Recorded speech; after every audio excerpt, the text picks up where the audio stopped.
ماہ ربیع الاول میں تمام اہل محبت اپنے اپنے انداز میں حضور انور صلی اللہ علیہ وسلم کی خدمت اقدس میں اپنا خراج عقیدت پیش کریں، لیکن اس بات کا خیال رہے کہ وہ محبت جو حضور علیہ السلام کی شریعت سے ہٹ کر ہو یا شریعت کے تقاضوں کو پورا نہ کرتی ہو، وہ محبت نہیں ہے۔ محبت کے لیے یہ ضروری ہے کہ رسول اکرم صلی اللہ علیہ وسلم کی سیرت طیبہ ہمہ وقت ہمارے پیش نظر ہو۔ ربیع الاول میں جلوسوں میں شرکت کرنے والے، محفلوں کا انعقاد کرنے والے اس بات کے لیے بھرپور کوشش کریں کہ وہ نماز کا بھی اہتمام کیا کریں۔ قرآن کریم کی تلاوت، حضور اکرم صلی اللہ علیہ وسلم کی سیرت طیبہ کا مطالعہ، یہ از حد لازم ہے۔ اگر یہ سب نہیں ہے، ان نعروں سے یا ان رسمی چیزوں سے ہمیں وہ خاطر خواہ اس کے نتائج وہ نہیں برآمد ہوں گے جو ہونے چاہیے۔ اس لیے ماہ ربیع الاول میں یہ عہد کیجیے، حضور اکرم صلی اللہ علیہ وسلم کی محبت میں ایک رکوع قرآن کریم کا روزانہ پڑھیں گے ترجمے اور تفسیر کے ساتھ، اور ایک حدیث پڑھیں گے، اور اسی میں ہماری بہتری ہے۔ یہی کتاب لا ریب ہماری زندگیوں کو بدلنے والی ہے۔ کتاب زندہ قرآن حکیم، حکمت اولا یزال است و قدیم، جس کی حکمتیں تا قیام قیامت لوگوں کو اپنا فیض بانٹتی رہیں گی۔ اس لیے اگر سچی محبت ہے تو حضور کے اس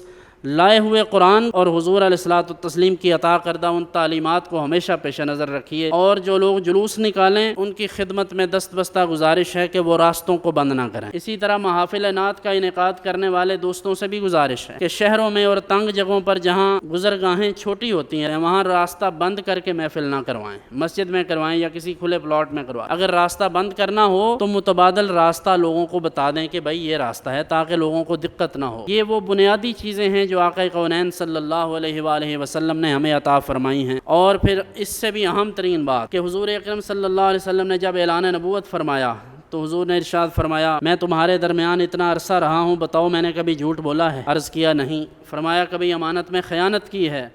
انہوں نے عرض کیا نہیں۔ فرمایا کبھی کسی کے ساتھ وعدہ خلافی کی ہے؟ عرض کیا بالکل بھی نہیں۔ تو حضور نے ارشاد فرمایا کہ اگر ایسا ہی ہے تو پھر یہ بھی مان لو کہ میں اللہ کا رسول ہوں۔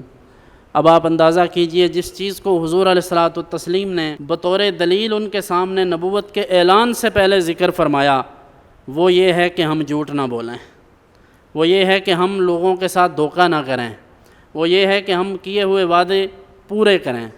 اگر آج ہم مسلمان یہ سب چیزیں پیش نظر نہیں رکھتے تو جتنے مرضی نعرے لگائیں، جتنی مرضی محفلیں کروائیں، اس کا مطلب ہے پھر ہمارے پیش نظر حضور کی سنت، آپ کی سیرت نہیں ہے۔